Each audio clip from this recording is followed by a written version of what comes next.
Bonjour à tous et bienvenue aux ateliers Coco Bohème, je suis Corentine et je suis ravie de vous retrouver aujourd'hui pour une nouvelle vidéo où l'on va parler essentiellement de tricot.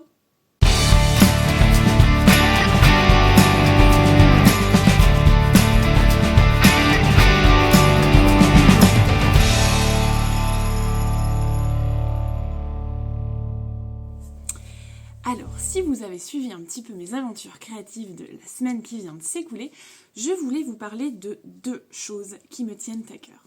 Alors, la première, j'ai avancé sur mes chaussettes. Je ne sais pas si vous vous souvenez, la semaine dernière, je vous avais parlé des nouvelles chaussettes que je tricotais. Un modèle de chez Stone Knit avec ces deux couleurs. Et me voilà dans mon avancée, mais j'ai modifié certaines choses. Regardez un petit peu.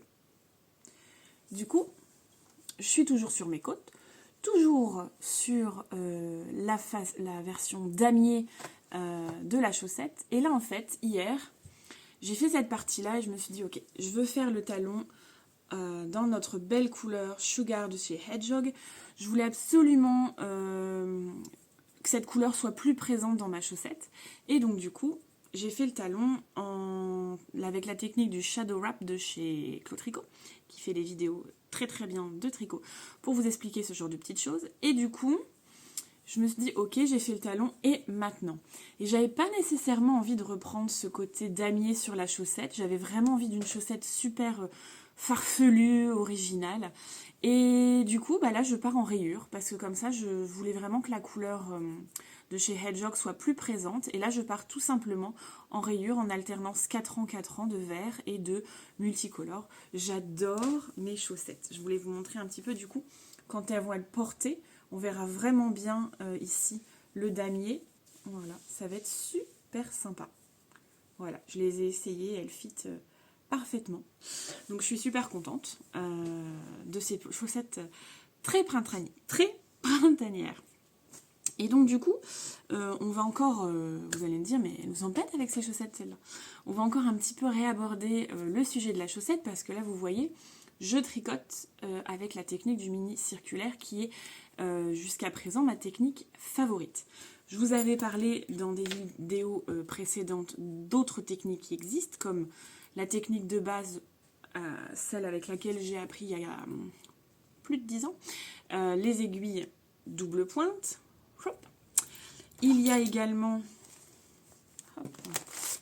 la technique des Magic Loop.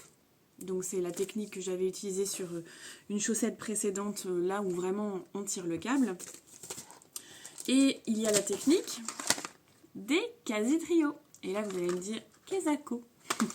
En fait, les mini-circulaires, moi ce que j'aime du coup c'est le côté vraiment petit, flexible, hop on tricote, on ne calcule pas la jonction des rangs, on tricote en rond, du coup il n'y a pas de démarcation. Mais avec les mini-circulaires, vous ne pouvez commencer que par le haut, on ne peut pas commencer par la pointe. Avec les doubles pointes, vous pouvez commencer aussi bien par le haut que par la pointe. Plus de flexibilité. Avec le Magic Loop, mais, je reviens sur mes doubles pointes, mais vous avez la problématique, enfin moi personnellement je ne l'ai pas, mais je sais que d'autres la rencontrent, la problématique des jonctions entre chaque aiguille. Si vous ne serrez pas assez vos rangs, ça fait une démarcation. La prise en main, donc là j'en ai 3, mais c'est toujours vendu par 5. La prise en main n'est pas forcément aisée, ça peut vous piquer les mains. Voilà, on n'aime pas forcément le double pointe. Moi j'ai toujours apprécié, c'est la technique avec laquelle j'ai commencé, où mes ateliers débutants se font sur double pointe. Et c'est quand même très intéressant de savoir les utiliser. Vous voyez en fait, c'est pointu des deux côtés. Et donc c'est vendu par lot de 5. Les autres sont dans ma petite boîte derrière. Vous avez donc ensuite la technique du Magic Loop, que je n'affectionne pas, que d'autres adorent, où là il faut tirer le câble, et c'est ce que je dis à chaque fois, ça fait un peu comme du ski de fond. Mais du coup avec cette technique-là, vous pouvez aussi bien commencer par le haut que par la pointe. Et après, il y a la technique des quasi-trios. Je vous montre à quoi ça ressemble. C'est ça. Alors, j'en avais d'autres dans le passé. Donc, les quasi-trios, ce sont ces aiguilles. Et alors, ces aiguilles, donc celle-ci, c'est la version longue. Et ça, c'est les Adi Quasi-Trio Unicorn. C'est la version longue. J'ai également dans mes affaires la version courte où les aiguilles sont vraiment vraiment plus courtes. On doit arriver à des aiguilles maximum de cette taille-là, je dirais. Un petit, ouais, un 10-15 cm. Mais je les ai déjà testées en quasi-trio et personnellement, je les aimais pas du tout parce que justement, les aiguilles étaient trop longues et je trouvais qu'à la jonction, à chaque fois, on se piquait avec les aiguilles. La prise en main, finalement, était étrange et je trouvais pas mon confort. Mais c'est pour ça que je trouve que c'est formidable dans l'univers de la chaussette, c'est qu'il existe plein de techniques différentes pour satisfaire toutes les envies et toutes les curiosités. Du coup, moi franchement, je vous invite à tester toutes les techniques pour trouver vraiment celle qui vous convient.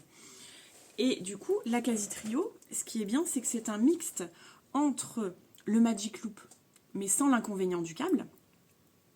Parce qu'en fait, comment ça se passe? Vous avez donc, c'est vendu par trois aiguilles. En fait, vous allez monter vos mailles. Vous montez vos mailles. Donc, admettons, vous avez 72 mailles. Donc, vous montez vos 72 mailles. Moi, c'est ce que je fais pour une taille 42. J'ai 72 mailles. Hop, j'ai mes lunettes qui n'arrêtent pas de glisser aujourd'hui. Et du coup, je répartis ensuite. Je mets 36 sur celle-là et 36 sur celle-là. Et du coup, j'obtiens ceci. Donc là, ici, j'ai mon tricot. Okay, et après, je prends la troisième. Et forcément, du coup, je viens tricoter mes mailles et ça se transvase d'une aiguille à l'autre. Donc là, vous pouvez dire, oula, ça fait plein d'aiguilles, ça fait un peu baguette chinoise, mais en fait, la prise en main est très facile. Et ce qui est bien par rapport à des mini-circulaires, c'est que les mini-circulaires, vous voyez, les aiguilles, comme son nom l'indique, sont mini. Vous voyez la différence entre les deux, clairement. Donc, justement, la prise en main avec ce type d'aiguille-là, est très agréable parce que vous pouvez tenir l'aiguille au complet dans la main.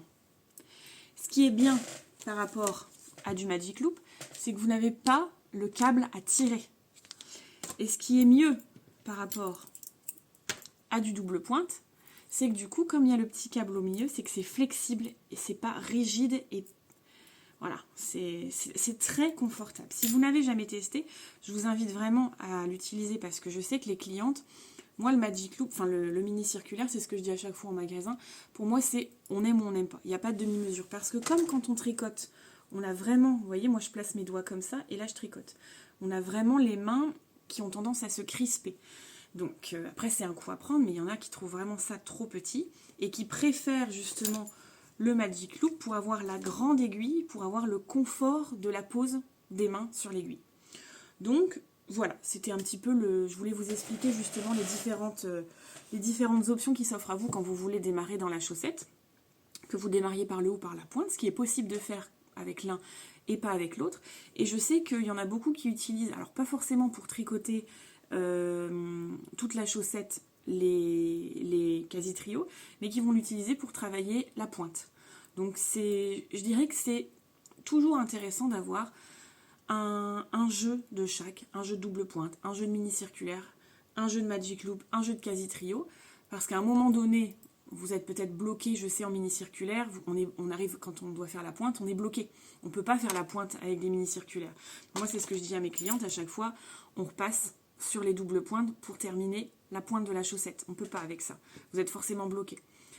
À la différence, le Magic Loop vous permet de faire vos chaussettes de A à Z. Donc il y a des avantages et des inconvénients dans chaque technique.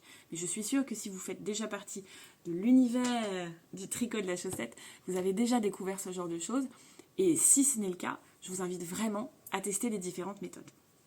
Donc ça, c'était la parenthèse chaussette. La semaine dernière, c'était l'anniversaire de ma très chère amie Sandrine, cliente au magasin et amie. C'est ça aussi la chance que j'ai d'avoir un magasin comme le mien à Valenciennes, c'est que, alors certes c'est une chance, mais je me suis donné les moyens aussi d'arriver là, mais c'est qu'on fait de très belles rencontres et des amitiés qui durent. Et du coup, donc ça c'est mon super sac à projet. Et là regardez, je collectionne les pins, et puis alors celui-ci c'est le dernier qui m'a été offert par ma chère Elodie. J'adore, voilà, c'est très joli. Ça, hop, ça vient de la boutique Jacket Upcycling, qui est une boutique magnifique de recyclage de canevas qu'elle transforme en vêtements. Anne-Sophie travaille super bien. Voilà, donc ça, et ça c'est une créatrice du Nord qui fait des petits bijoux en résine comme ça. J'aime beaucoup. Dans mon sac à projet, il y a le fameux Alpine Bloom. Alors, ce qu'on aime bien avec mes amis, justement, mes copines tricoteuses, c'est qu'à nos anniversaires, on aime bien démarrer un nouveau projet. Il y a 1 an et demi maintenant, on avait démarré les chaussettes à mon anniversaire.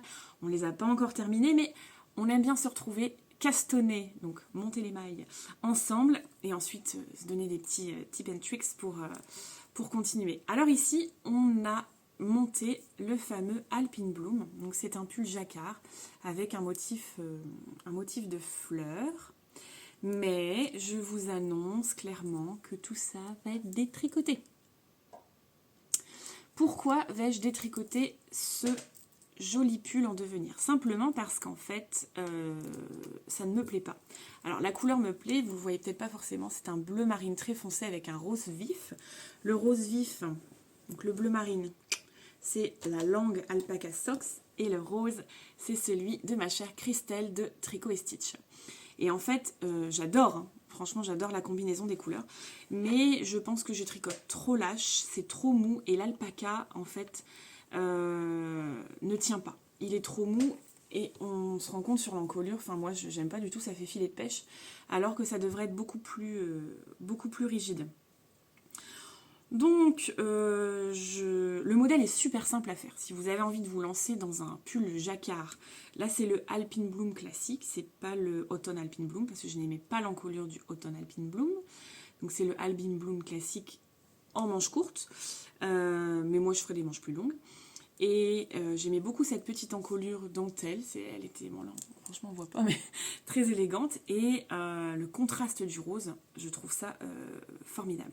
Donc j'ai pas inventé ce contraste-là, je l'ai simplement vu sur les réseaux sociaux chez l'Instagram de Margot Chien, qui avait un modèle où justement c'était un bleu marine contrastant avec un dégradé de rose absolument sublime. Et donc j'ai craqué là-dessus en me disant que ça pourrait être quand même plutôt sympa. Osé, mais sympa.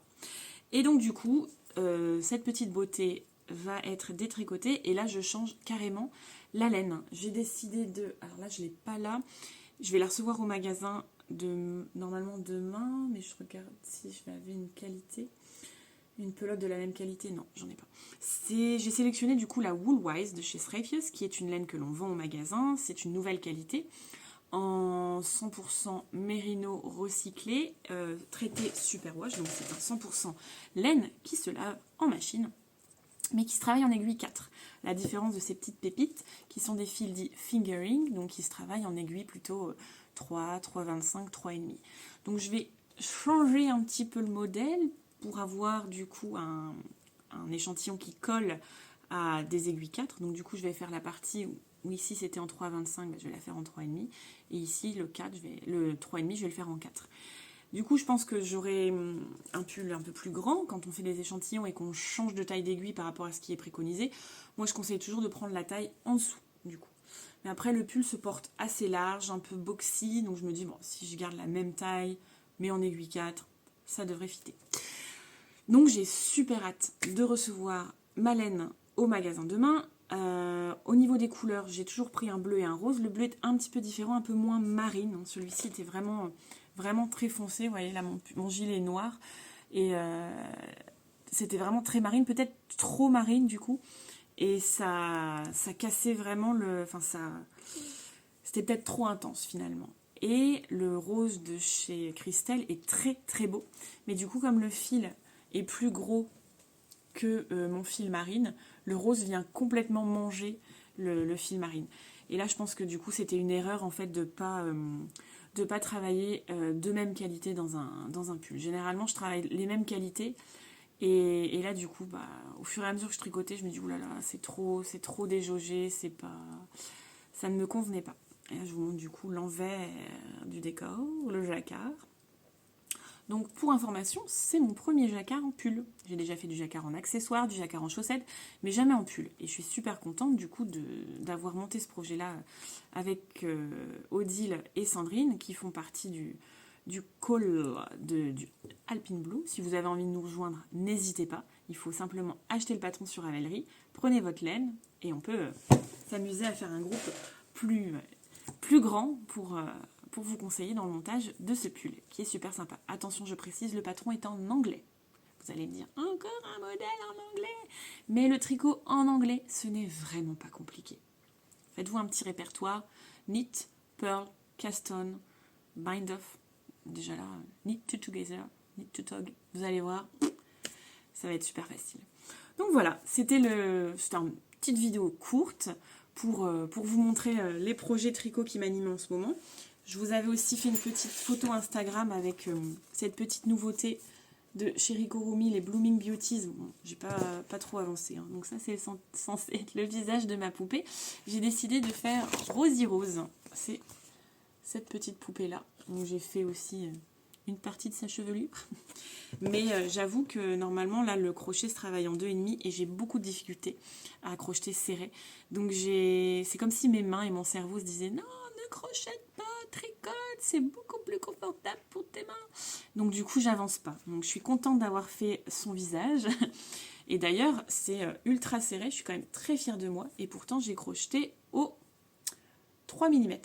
Alors que c'est normalement du 2,5 recommandé. Donc ça doit être un petit peu plus petit dans la réalité. Mais donc moi, j'aurais une poupée un petit peu plus grande. Mais c'est pas grave. En tout cas, voilà. J'ai fait cette petite base-là.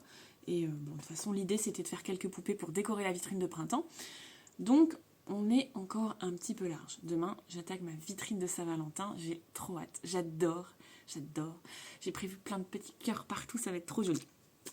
Bref, donc voilà, et je vous ferai aussi une vidéo un peu plus tard dans la semaine parce que avec du coup mes enfants, on s'est vraiment découvert une nouvelle passion avec les Cozy Colo et les coloriages mystères. Et donc du coup, j'ai réagencé tout mon bureau, on a reçu plein de feutres, des rangements. Et donc si ça vous intéresse, je vous ferai une petite vidéo donc, qui n'a rien à voir avec le tricot, mais qui est vraiment très colo, et donc loisirs créatifs, art-thérapie, j'adore ça. On prend vraiment du plaisir à faire ça avec les enfants et on s'est vraiment installé un coin super sympa pour ça. Donc on attend des feutres acryliques pour les coloriages mystères et on attend encore des nouveaux cahiers de Cozy Colo. Je commence à avoir une belle collection, mais j'ai envie de dire quand c'est une passion qu'on peut partager avec ses enfants, parce que même si le tricot, je leur ai montré, ils ont moins le réflexe entre guillemets de s'asseoir et de tricoter. Par contre un coloriage, ça va tout seul. Chacun son style, mais c'est super sympa. Donc je vous ferai une petite vidéo un peu plus focus sur ça la semaine prochaine. Parce que clairement dans la semaine, mis à part le lundi, où j'essaye de me concentrer un peu plus sur les médias, le reste de la semaine c'est pas possible. Donc voilà, c'était la journée tricot, la journée crochet. Je ne parlerai pas de lecture aujourd'hui parce que je n'ai pas encore fini mon livre sur les vampires. J'en ai acheté d'autres depuis, mais ça, je vous ferai un petit speech la semaine prochaine dessus. Il me reste 2 chapitres. Voilà. Je vous souhaite en tout cas une excellente journée. Je vous embrasse. Je vous dis à très bientôt. Merci d'être de plus en plus nombreuses à me suivre. En tout cas, n'hésitez pas à vous abonner à notre page Insta, Facebook, YouTube.